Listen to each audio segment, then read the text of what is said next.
ज्ञानेश्वर माऊली ज्ञानराज माऊली तुकाराम ज्ञानेश्वर माऊली ज्ञानराज माऊली तुकाराम मोकळ आभाळ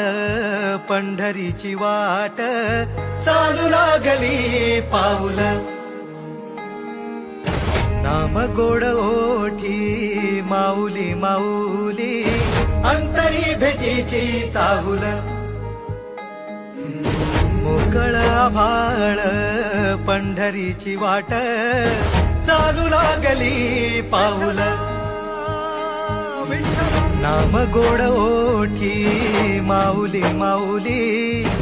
अंतरी भेटीची चाहुल निघाली पाऊले दर्शनी ध्यास लागला पंढरी हो सयावरात गाठली माऊली माऊली